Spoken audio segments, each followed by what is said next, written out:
Welcome to the Folktale Project. This is Dan Scholes. This week, the Folktale Project is on vacation, a well-earned end-of-summer vacation. But that doesn't mean there aren't stories to share. And this week, I'm going to bring you 3 stories that were the most popular over the course of this past summer. The first is a Japanese tale. This is the Tengus, or the Elves with long noses. One of my favorite Japanese legends. I do hope that you enjoy. Curious creatures are the Tengus, with the head of a hawk and the body of a man. They have very hairy hands or paws with 2 fingers and feet with 2 toes. They are hatched out of eggs and have wings and feathers until full grown. Then their wings molt, and the stumps are concealed behind their dress, which is like that of a man. They walk, when grown up, on clogs a foot high, which are like stilts, as they have but 1 support instead of 2, like the sort of which men wear. The Tengus strut about easily on these without stumbling. The Tengu, or master, is a solemn-faced, scowling individual with a very proud expression, and a nose about 8 finger-breadths long. When he goes abroad, his retainers march before him for fear he might break his nose against something.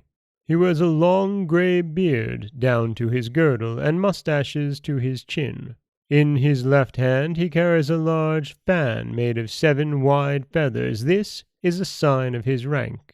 He has a mouth, but he rarely opens it. He is very wise, and rules over all the Tengus in Japan. The Karasu, or Crow Tengu, is a black fellow with a long beak in the place where his nose and mouth ought to be. He looks as if someone had squeezed out the lower part of his face and pulled his nose down so as to make a beak like a crow's. He is the Tengu's lictor. He carries the axe of authority over his left shoulder to chop bad people's heads off. In his right fist is his master's book of wisdom and roll of authority. Even those 2 highest in authority in Tengu land are servants of the great Lord Kampira, the long-haired patron of sailors and mountaineers. The greatest of the Tengu lived in Kurama Mountain and taught Yoshitsune. This lad, while a pupil in the monastery, would slip out in the evening when the priests thought him asleep, and come to the king of the Tengus, who instructed him in the military arts, in cunning, magic, and wisdom. Every night the boy would spread the roll of wisdom before him and sit at the feet of the hoary-headed Tengu and learn the strange letters in which Tengu wisdom is written, while the long-nosed servant Tengus, propped up on their stilt clogs, looked on.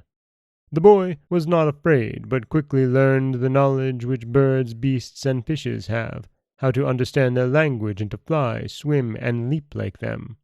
When a Tengu stumbles and falls down on his nose, it takes a long while to heal, and if he breaks it, the doctor puts it in splints like a broken arm until it straightens out and heals up again. Some of the amusements in Tengu land are very curious.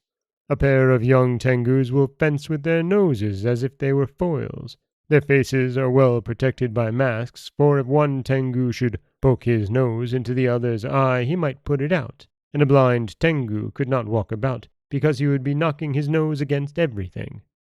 2 old Tengus with noses nearly 2 feet long sometimes try the strength of their face handles. One fellow has his beak straight up in the air like a supporting post, while the other sits a yard off with his elastic nose stretched across like a tightrope, and tied with twine at the top of the other one's nose. On this tight nose rope a little Tengu boy with a tiny pug only 2 inches long dances a jig. He holds his umbrella in his hand, now dancing and now standing upon 1 foot. The Tengu daddy, whose nose serves as a tent pole, waves his fan and sings a song, keeping time to the dance.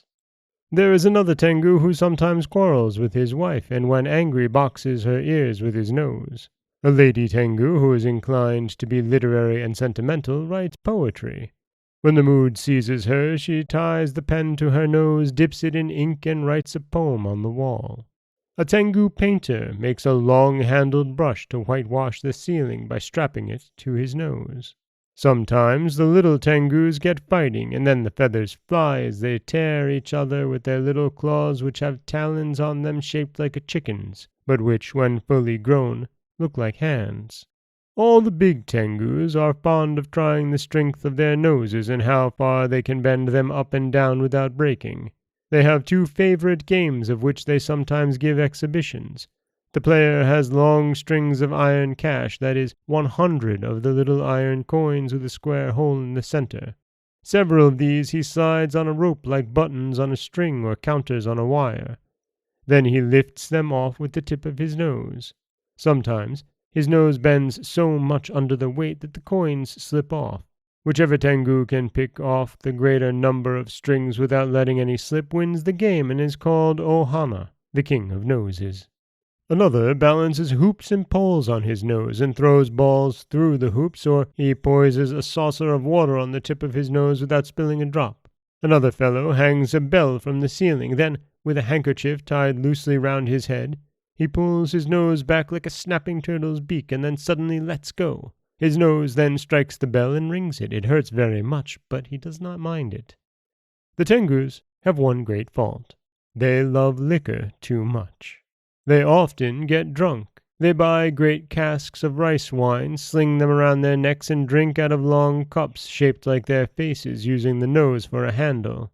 A drunken tengu makes a funny sight as he staggers about with his big wings drooping and flapping around him, and the feathers trailing in the mud, and his long nose limp, pendulous, and groggy.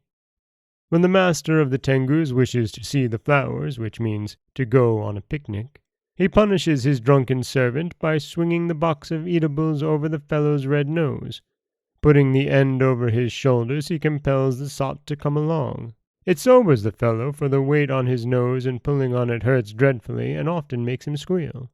Oyama, a mountain near Tokyo, is said to be full of these long-nosed elves, but many other mountains are inhabited by them, for they like lonely places away from men.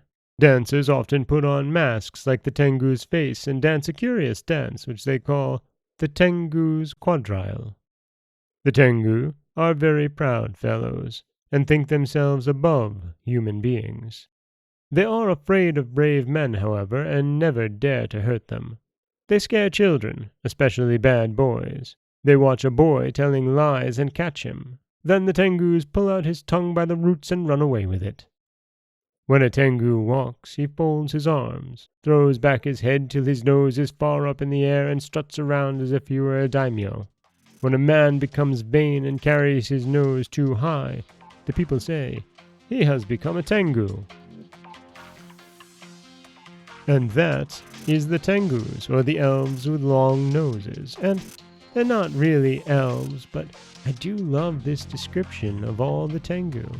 Talking about the Dai Tengu and the Karasu and all of the children and their games, and the men and women tengus and their games and pastimes. It really is a lovely picture, one that we don't often get. And I do also like at the end you can tell that this particular story was applied to children, because it tells about watching the boys telling lies and then pulling out his tongue by the roots and running away with it. This is Dan Scholes for the Folktale Project. Don't forget that you can subscribe to the podcast on Apple Podcasts, Stitcher, Google Play, Overcast, anywhere you like to get your podcasts. You can follow us on Twitter at Folktale Project. You can find us on Auto Radio, TuneIn Radio, iHeartRadio, Spotify, anywhere you like to listen. And you can always head over to folktaleproject.com, where you'll find a new story waiting for you every Monday, Wednesday, and Friday. As always, thank you so much for listening.